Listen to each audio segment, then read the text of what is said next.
Hello and welcome to this IsleVote21 online meeting for the Isle of Wight County Council seat of Central Rural. Central Rural includes Chillerton, Godshill, Rookley and Harrowton. A brief word for the benefit of the public. IsleVote21 has been formed with the sole purpose of enhancing democracy by providing an unbiased platform for candidates. We have no affiliations or funding, and no candidates are aware of what questions will be asked today, although a list of topics was distributed in advance to enable candidates to prepare. All 138 candidates in this year's election have been invited, either directly or via group and party leaders. The following candidates have been invited to this meeting. They are Suzie Ellis, Conservative, Richard Hill, Labour, and Julia Laursen, who is from the Green Party. In attendance, we have Julia Laursen. So, hi, Julia. Thank you for coming along. Candidates will be asked questions from our pool of questions, plus others that have been submitted by the public regarding island-wide issues and others regarding their specific locality. Candidates have been informed, or the candidate with us has been informed there's a 2-minute limitation on answers. I'll raise my hand as we approach that cut-off and request that Julia finishes up promptly afterwards.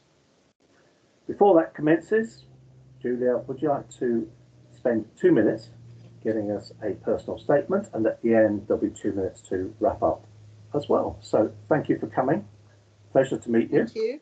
Nice to meet you too. I'll sort out my iPhone and off we go. All yours. Okay, lovely. Hello, I'm Julia Laursen and I'm your Green Party candidate for Central Rural. It's a newly formed ward this time around, and with that there are extra things to work for when representing the people of the ward. I moved to the island 16 years ago after 14 years of living and working in Germany to bring my 2 sons primarily into the UK school system. I felt that the island was by far the best option, and we have certainly never regretted that choice. The move involved moving in with my parents to our family home in Chillerton, perfectly timed as they were actually starting to need more care and support, and I soon took on the role as their carer. This gave me a lot of insight and experience of the various systems and options for elderly and disabled care. I witnessed firsthand the wonderful teams of people who are there to support, not only for my parents, but also for me as an unpaid carer. Sadly, also the closure or restructuring under austerity measures of the services that were available. And I became very aware of what this meant to so many people, especially the elderly, who were often unable to ask for help. This was all whilst managing my own life as a single parent. Since then, my work as a life coach, NLP trainer and therapist has taken me all over the country, as well as working closely with a wide variety of people here on the island. I believe that it is working together and forming strong support networks that really makes a difference. For me, it's about the bigger picture, and this is how I would hope that a council representing me would be. Too much time and energy these days is often wasted on arguing, especially in politics. This is what I've found with working with my colleagues in our island, not the argumentative side, but the working together, and with the main Green Party. People from a wide variety of areas and skills, and for me as an important aspect is flexibility. To work together and form a great support network. Vote for me and you get the whole team. Just make sure I turn that off. Let's do that. I thought it was at my 2-minute timer having a... Thank you, Julia. The questions, I'm happy to read through them twice, which is the courtesy we're given to other people as well, give you some thinking time. I appreciate that it is difficult having these thrown at you without having the time available where other candidates are asking or even picking up on what they say. Unfortunately, we have no control over who attends. Yeah. So the first question, we have 3 questions, which are the questions put together by the IsleVote21 team. We cannot escape the fact that services cost money and budgets are severely constrained. Can you describe ways to close the gaps between income and expenditure? Okay, so we cannot escape the fact but services cost money and budgets are severely constrained. Can you describe ways to close the gaps between income and expenditure? Off you go. Yeah, the council naturally relies on our taxes and therefore must be really competent when making decisions on how this is going to be spent. We would definitely be looking and scrutinising the spending and work out ways to get better value. A lot of contracted work, outside contracted, can often come with higher expenses, and maybe look at what areas could become in-house again to restrict the amount of spending on there. For example, with some of the charges for parking that we've got this after 6 p.m. £1 charge, and it would be interesting to have a look at whether this actually covers the cost of monitoring it, you know, employing people, traffic wardens and everything, or does it equal itself out and there's no win on it? It's just another charge and it costs money to implement. Investment in local business, encouraging independent retailers will help regenerate the high streets, and it will bring in money with business taxes, because whilst these shops and places are all empty, they're not generating any money either. So if we can support that and encourage it, we do have a really good plan for that with the Green Party, then that could be a good thing. That would generate more money. Okay, good. You did have another 35 seconds, but I'll reset the clock on that one. Okay, second question, short one. Doesn't mean it's going to be an easy one to answer, but it's a short one. Name a major problem that the island is facing and suggest a solution. So name a major problem, obviously in your opinion or the party's opinion, the island is facing, and suggest a solution. Your time starts now. Sounds like one of these game shows, doesn't it? Yeah. Okay. In a sea of various problems, I think the root of it all is transport. There's a great lack of rural buses and a high dependency on cars, particularly when I was talking about, you know, my experience of the elderly or disabled people. There's a high dependency on getting to and from appointments, moving children to schools, especially with disabled children, and there just isn't an alternative. I live in a rural area where we have 5 buses and the last one comes through at 6 p.m. That's it. And I think we have to really work, and the Green Party, we have a plan for increasing council buses, improving the whole rural bus network. There are certain schemes in place to try and work across the country and having sort of hourly buses through rural locations, and we will definitely be looking at that. And also the big part and parcel of, you know, what comes in that parcel are the ferries. There's just such a weird structure of pricing and everything. Yes, we islanders get discounted codes and everything, but often they just don't make sense. And I think we need to have a fairer system. I mean, why does it cost more money for a return ticket the longer you stay away? They're not paying for a hotel room for me, and it's the same ferry, it's the same distance. So there are lots of things that I think the council could really try and work with the ferry companies to adapt, because people depend on it for work and hospital appointments and transport for their children and schooling and everything. So it affects every single area rather than one in particular. So I think, yeah, a regular network of buses. I mean, you know, bikes and everything are wonderful, but they're just not, you know, they're not enough to get people moved around, especially not elderly disabled. Okay, very good. I was tempted to ask a follow-up question, but that's not in my script. So. You were tempted to ask what? To ask a follow-up question, but that's not in my script. We might take that offline later. Yeah. Okay, so the third of the 3 Isle of Wight questions, IW21 questions. It's about you, personally. Ooh. What relevant experience would you bring to the role of county councillor, or even possibly cabinet member? It was possible. You never know what coalitions might come out in that. You might be asked to be the Green representative on something. So, as a councillor, potentially a cabinet member, So what have you achieved in communities in the past? So what relevant experience would you bring? What have you achieved in communities in the past? Off you go. I would have to say my role as a life coach and my training in neuro-linguistic programming, NLP, but particularly my position as a trainer of NLP and my ability to listen, to work with language, to understand people, to mediate, and work together. As I mentioned in my opening sort of introduction, it's about flexibility. It's about leaving your own personal problems aside and working together. And I think that's an important skill to have. We can be passionate and driven for ideas and things we want to put forward, but it can be a bit like banging your head against a brick wall if you're not listening to people and understanding them. And one of the worst things when we're trying to work together is when people feel ignored or not listened to. So I think that's a really important skill to have. You're just breaking up a little bit. You might need to come a little bit closer to the microphone. All right, sorry. Might just be the signal.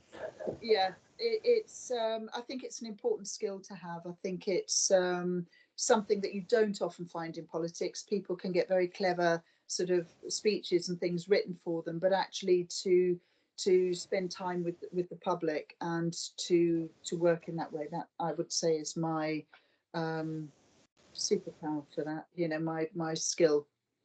Mm-hmm. And if you did happen to have to become leader of the council or cabinet member, would that worry you particularly, or would you just take it? No, not particularly. I think I'm new to this whole game, so I can't really say what particular skills in will be needed later on or down the line. But I might take to it like a duck to water, and I might also need some swimming lessons along the way. But I'm open to that, and I can listen to people and take feedback. Yeah. So there we are. Yeah. Okay, good. Okay, so the next two questions are questions that have been submitted by the public.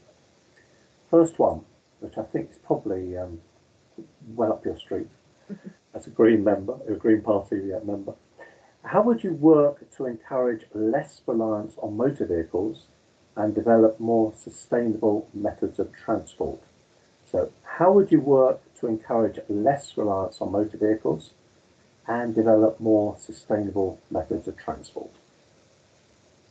Well, that's good, because that comes into my big problem of transport. We sadly have a very, very limited railway network, but certainly needs a lot of input and support, and particularly bus services to it, to and from there. It is such a shame that we've got fantastic walking routes now, like the former railway routes. I'm a particular fan of those. Lockdown encouraged me to go and explore lots of things. So maybe work to open up a few more. There are some places where they stop, and I know that certain areas and marvellous organisations, Gift to Nature, etc., are working hard to maintain these areas. But if we could open up more, I mean, bikes are great, and if you can cycle, that's wonderful. I used to cycle a lot, but it comes with security, and it's not always helpful when moving people around. I think a lot of negative press is that the Greens want to get rid of all the roads and have bike routes everywhere. That's not necessarily true. You can't transport goods and everything. You could with a railway network. So village buses, definitely really good network of village buses, and like the post buses. The post buses, things like that, and make them more affordable. You need a mortgage each time that you want to sort of take the family on a bus somewhere here, and again, they don't fit in with timing. The times when I've had to travel abroad, as we call it, go across the water, North Island, and you can't, I can't get back to my village unless I get a taxi, and that's it's just so exorbitant, and it encourages me to always take my car. So I think we need to build up a really strong infrastructure, and buses are the way forward, in smaller buses maybe. Yeah. Okay. I mean, if you go to Guernsey, it's a £1 flat fare wherever you go. I go to Guernsey. from time to time. Mind you, try and get a bus after 7 o'clock isn't I going to used to happen. live in London when you know Red Ken Livingston did the £1 bus fare anywhere in London, and it was fantastic. Mm, It was it was amazing that you could now, you know, suddenly I started taking the bus everywhere, yeah, and it became so affordable and interesting, the effect it had on the roads. yeah. You Because mentioned trains, so there was some talk about extending out from Shanklin to Ventnor. I mean, how? I don't know. When part of it's a cycle path and you've got the But a tunnel and lot of the everything else. routes are still there, and when I'm Mm, walking on them, and you see the old, you know, the archaeologist in me looks at all the evidence of where you can see it was a railway. But yeah, I always think to myself, what a loss! yeah. How amazing this would be as a tourist to arrive and Oh, take these routes. You know, the yeah, route from Wootton where the steam railway ends. yeah, It's all still there, bar the farmer that's blocked it at one bit, all the way down into Newport. How that would relieve the congestion along yeah. Fairley Road and just encourage that. But how would you do it? And then I have, you know, the millionaire mindset of, well, we could have a monorail up there. Imagine the views, you know. But that's not on the council budget, certainly not. It is sad when you do look at the railway lines, you go to Haven Street and have a look at the old maps and just see where Mm. they went to. I mean, up to Yarmouth, going down to Freshwater, I think it's about 3 mile line there, which again is a The great, causeway, it's lovely. I walk up that yeah, regularly too. It's, yeah, oh, terrific. imagine Anyway, getting off the ferry and onto a train there and ah, just having all this beauty around you. It's amazing. would be wonderful. Anyway, that's not my role to get to discussions. Second question, but you did go down that route and I was interested in it, so I'm sure we'll be forgiven. The volunteer sector, it's quite a long question. The volunteer sector carries a great deal of weight on the island, and especially we've seen during the COVID crisis, to the great relief of taxpayer funded services. So the money has been saved, it hasn't ended up on the taxpayer. Can you suggest ways in which the council can support this sector? Okay, so the volunteer sector carries a great deal of weight on the island, as we've seen, especially during the COVID crisis, to the great relief of taxpayer funded services. Can you suggest ways in which the council can support this sector?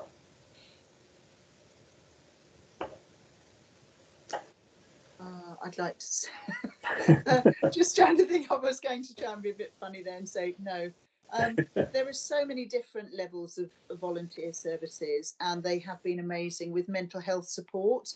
It was something I was looking to doing at the time when COVID first sort of went into lockdown, about doing mental health support, having sort of a social distancing cafe and things. But there are a lot of people doing it, a lot of links to it, and I think that the council can help with funding, with finding facilities, giving advice on infrastructure, on how to develop this as a long-term project, and to look at places where they can be seated. So, I mean, Gift to Nature, I mentioned before, with the railways, is in a porter cabin, I think, just behind the fireplace in Newport. But looking at areas where we can afford them a base and Mhm. something like that. But also when we're looking at volunteer services like the litter picking, you know, we all go out and do our beach cleans and everything. And I know that the councillor in Ryde has been massively supportive of beach cleans and provides bags and pickup points and garbage collection. Now we've got this sort of ever expanding Vectis Wombles. It Mm. started in Ventnor, but now it's sort of all over the island, and they've got a Facebook page. And, you know, I think on the council we can definitely give them pickup points, maybe large skips containers somewhere that the garbage can actually be collected rather than being left overnight with bags that can be ripped apart. But providing them with utensils, things, Yeah. you know, that all that sort of thing. There are so many different levels of support networks. I mean, we've had people going out doing shopping for their elderly neighbours and everything. I'm not sure how we'd support them, but you know, we'll talk about it. We're Yeah. open to that. Okay. Very good. Again, there's a couple of points I quite happily develop, but that's not my role. So, okay, we've answered the last two questions. You'll be relieved to know, I'm sure. This is very much a hot topic, particularly in Sandown. I know you're a little way from saying that, but it really is a big issue. There's been a lot of conversation on Sandown Hub about it. What will you do to address all the empty shops in each town? The main streets are dying.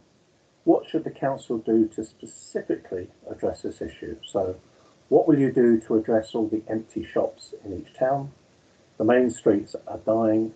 What should the council do to specifically address this issue?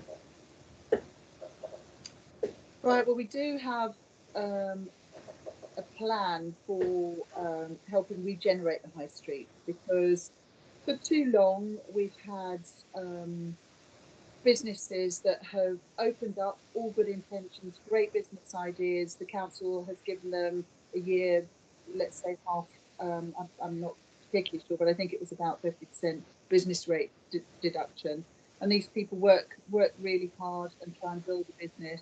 And they get to the end of the year and they think, right, we're just starting to turn around with profit. And then boom, they get the full business tax, and suddenly all these other costs come in and are factored in. Maybe they got lower rent for the first year. Now it all goes up and they're back at square one, really.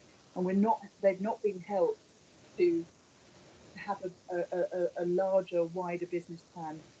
And so with the green plans that we want to give them 2 years business rate deduction, and to give them a support in structuring how they work out their finances, and having sort of, ongoing support as they go along with it. Because the independent businesses are really, I think, lacking in so many of our streets.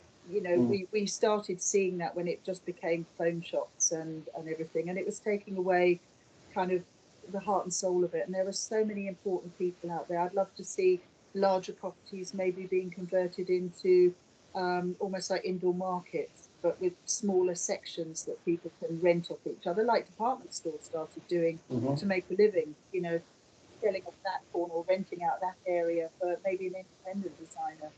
Somebody who's got something to bring to the table, and we definitely have a very robust plan for that from the Green Party to help financially and to help give all of the property support. And I think that will make a big difference to our high street. Great. Okay. Bang on 2 minutes. Oh, bang on cue, but can I add a little bit? But also to look at the parking issue, to have 1 hour free parking in all of the places, because some towns do it. Ryde Union Street, you can park for an hour. I think it's an hour. But you can't in Newport. So we're definitely looking at that. I mean, my area has now got God's Hill in it, which is the first sort of high street area really for central rural. Didn't used to have one, in my ward before. So yeah. Okay, good. Well, last question. Knowing your local community as you do, what local issue would you like to address that you know is of concern to residents? Well, I guess the majority of residents, some might say they're not too worried about that. So, knowing your local community as you do, what local issue would you like to address that you know is of concern to residents? Okay, we have 2 really in central rural, but I'm going to go with the one about the closure of the Chiltern and Rugby school, because it sets a precedent for rural schools across the island and other schools that maybe face closure and mismanagement by the federation that have been running them or are currently running them. We've had rural schools closing before, where mistakes were made. And when we look at the map of the island, I mean, it's important to talk about the ward, but actually I find talking to islanders that we do see ourselves as an island, the whole island as a ward, really. You broke up there. Would you like to repeat? Sorry, I said that quite often people on the island don't see things as pertaining to just their ward, but rather the whole the island as a whole. And so if we look at the map of the island as a whole, we have a huge gap in the middle, just expanding out of no schools, of no rural primary schools. Now, I moved from Germany to bring my kids to a rural school. I could have gone back to London, but that just didn't seem a good option for my 2 boys. And I brought my youngest, started here at the local primary school, and it's been threatened with closure for non-attendance for so long, but the federation running it have not actually been proactively doing anything about this. Wait, did you say for non-attendance?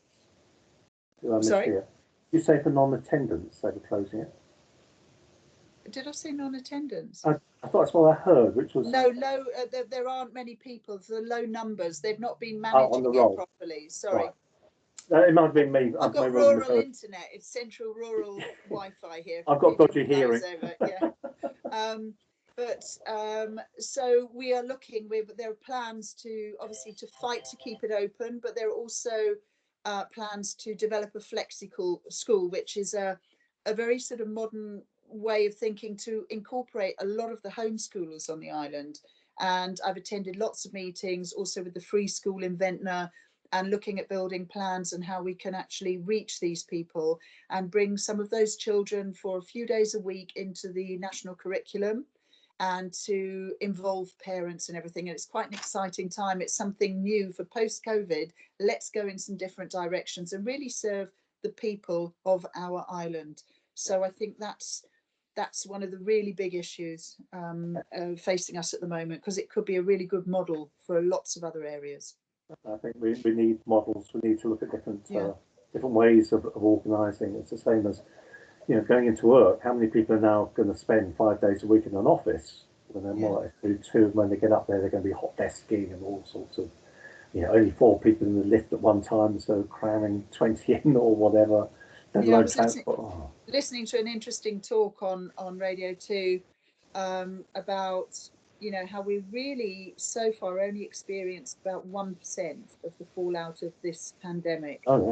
We've got ideas what may or may not happen, but we're not really living them yet. And cities will change with people not necessarily wanting to pay billions to have an office block, but that could bring in housing into in those buildings, and it will help nurture the struggling businesses, the people with coffee shops and sandwich bars, because if you've got a residential community, they can keep going. And so there's a lot of balancing to be done. I think it's a very exciting and very interesting time. Turned everything upside down. You'll be pleased to know that's the end of the questions, I'm sure, because that was rather a curveball thrown at you to try and think on your feet and come up with answers. That would not be the typical hustings arrangement. You would be able to think, use other people's. It is weird without having somebody else's response to bounce off, or Indeed. So I'd like to invite you to spend 2 minutes. You can give a short closing statement or reflect on. It says the evening's process. Yes, good evening. So off you go. Up to you. What you'd like to. Okay. Well, for me, it's about teamwork, and I think a lot of these questions show that there are. What area do you come in at? So I think transport is really a very strong structure. We have lots of issues at the moment. I've got the idea of the fighting off the fracking and oil drilling at Arreton.